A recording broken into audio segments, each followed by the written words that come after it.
I'm Joanna, and I'm going to tell you a little bit about this course.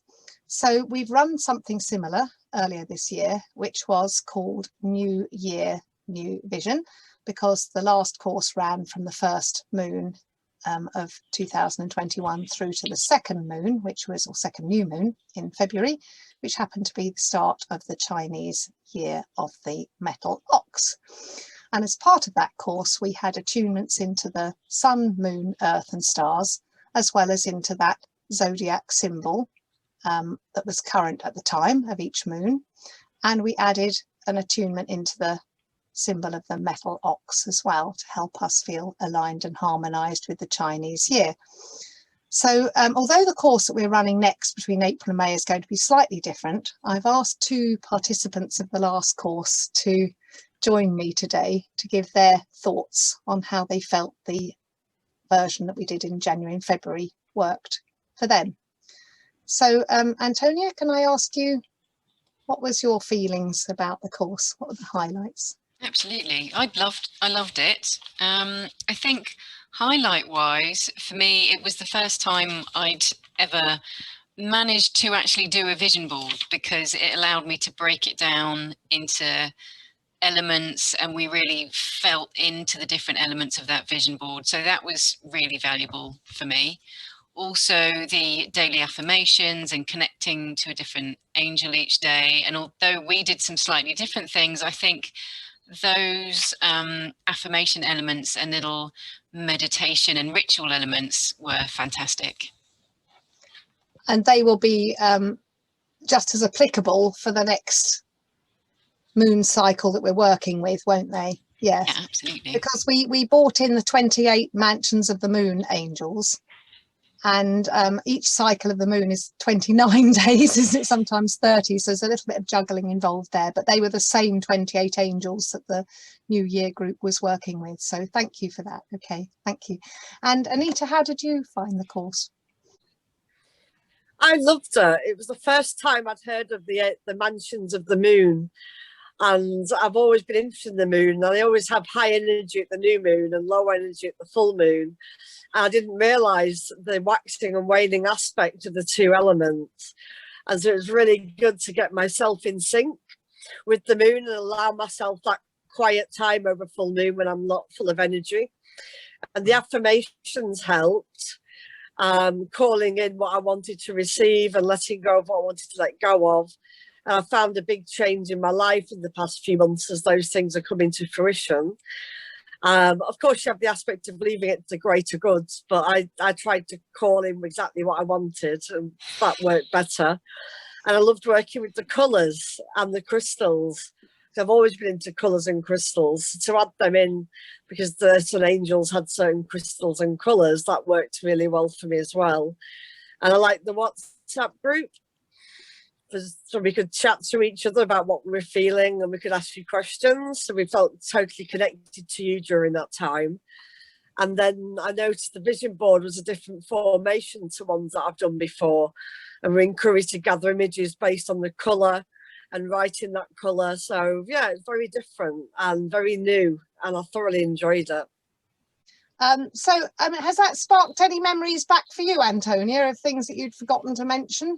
Yes, actually, Anita reminded me that it was a little bit more intangible, but I found towards the end of the course, when people were giving feedback, I was thinking, oh yes, like things had shifted in my life during the course, and energy had shifted in a slightly less tangible way. But when somebody says something, you think, actually, yeah, that it was much more powerful as a start of the year course than anything I've done before. Whereas usually I kind of, you go it all in thinking this year is going to be different, and things kind of fall off. But even though it's a different time of year, I think there's something about it that's really good for actually shifting you forward. So, I mean, as far as you can tell, the whole process of aligning with a lunar cycle, never mind the fact that yours was obviously from January to February, and this next course is going to be April to May, but you can see the benefits of learning what to do when it's the new moon, and during the waxing period when it's new moon to full moon, how to use that energy to build the right support in your life, and then what to do in the latter waning part of the moon as well. So you don't see it as something that's only valuable at the start of a year particularly. No, not at all. I think you can use it all through the year. And I think for me personally, I already try and make sure that I'm looking at starting something and thinking about manifesting in the right bit of the year, and then also doing things to cleanse and detox, and I don't want to use the word purge, but release. That's the word I'm looking for. So, and what would you say is the key learning that you've taken away from it then, that you're still implementing? It's hard to tell, because I think all sorts of small aspects I've linked in. I'm now being much more mindful of where we are in the moon cycle, and very much more keeping an eye on that, and definitely also using the angel connections in my day-to-day, using some of the affirmations. So I'd say it's more that if you do this course, you'll find lots of small enhancements to your life that you can carry on every single day, that will just become part of your routine and be really helpful. Thank you. So, I mean, Anita, did that bring anything back into the forefront of your mind that you'd forgotten to say? Don't forget your mic's off. There we go. Well, for me, I'm still working on my vision board, and it's just got me fired up to get that finished. And so I'm looking forward to I'm in the next moon cycle now. So it's all about gathering of the images again, isn't it, at the moment? So I can feel that coming in, and that energy's with me. So yeah, that's what I'm looking forward to, is getting that vision board finished. But it might take a little while. Well, actually, that's a really good point. It's a really good point that Anita just made, that yeah, I feel like I'll be building on what we did in the first moon cycle course throughout the moon cycles. I feel like it's kind of your building blocks, and you're going to be just building on it more and more. So I think it's a really valuable way to restructure how you're living your life and planning your projects. Yes, so you've been able to take away some productivity from it, really. Yeah. So, I mean, our course included Imbolc, which is a pagan festival on the 1st of February. And this course will bring in Beltane, which is a pagan festival on the 1st of May. Plus, this course will be bringing in the energy of the numerology of 5, because 2021 is a 5-year and May is the 5th month. So we've got 3 dates that month, which are going to be 555, the 5th of May, the 14th of May, and the 23rd of May. But actually the course will only incorporate the first one, which is the 5th of May.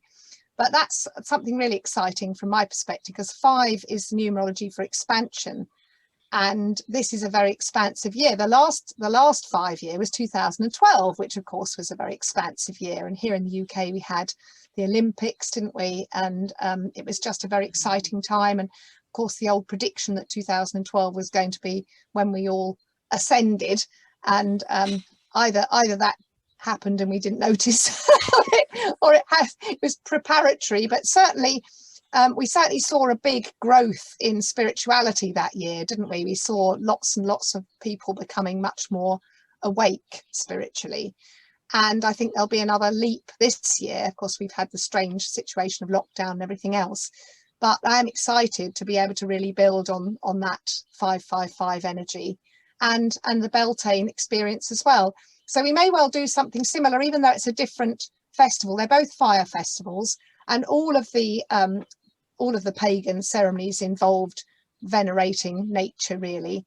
And so with the one on Imbolc, we got some water, didn't we, from the river, your nearest river or lake or pond. We did a blessing together, and then we went and put it back in the river, or wherever you got it from. And I found that really lovely. And it's something that, because we've got the WhatsApp group where we're all telling our stories, you know, it's lovely to say, oh, I took mine and put it back in the Thames, and I took mine and put it back in whatever was their local river. And in fact, it turned out that one of the other people on the group Yvonne took it to exactly the same part of the river as I did. It was to exactly the same tree. She just stood by the same tree and put it in. And when I looked at her video, I thought that's exactly where I released it. I think because we both felt that was the point by the Thames where we weren't going to fall in, because it wasn't too slippery. But it was really lovely to have that community feel, wasn't it? And I do think that the WhatsApp group really was very supportive. So yeah, we'll be using that formula again. Do you think you two will be joining us for the next one? Absolutely. I wouldn't be surprised. Yeah. I think the water ceremony, that was beautiful, and I'm quite excited about the fire aspect as well. I do like to mark all these pagan festivals. No, I definitely think I'll join again if I'm able. I think it'd be fantastic. Well, you're a fire sign, actually, aren't you? Yes. Aries. Yes, you're Aries. And I think you'll be joining us, won't you, Anita? Yeah, I'll be there. Yeah. And it'd be great because you give us recordings. So when you do the recording of the 555, we can then use that twice more in the same month. That's true. Yeah. Absolutely. That's true. Okay, well, you've really helped to bring it to life, ladies. Thank you so much for that. I might just add a few little comments from Benji afterwards, because he pre-recorded some thoughts for us.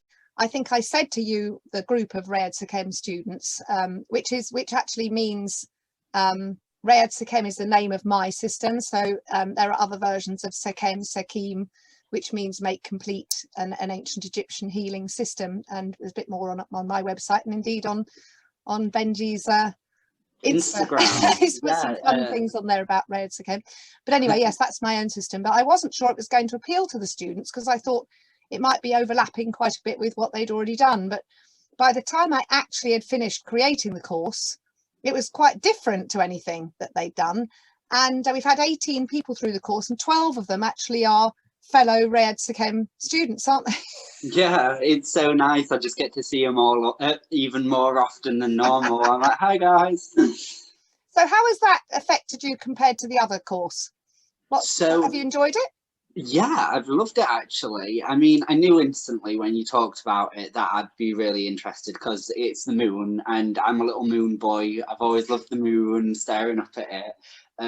But it's definitely brought some things that I didn't expect as well. So one thing that I didn't even consider was the fact of, so we have like a daily practice that we get to do on the course, and my day almost works around that now, which I didn't expect. But I do all my spiritual practice around it, and I like to set the same time for it. So it gives me a level of accountability that I quite enjoy, because I know that when I'm not on the course, I've got every intention of doing X, Y, and Z, but because I've got no reason to truly do it in that moment, I'll do other things instead. So I really enjoyed that. And what I really enjoy as well is working with the moon itself, and how we've learned about its energies and what it can bring in and what it can take away for you at different periods.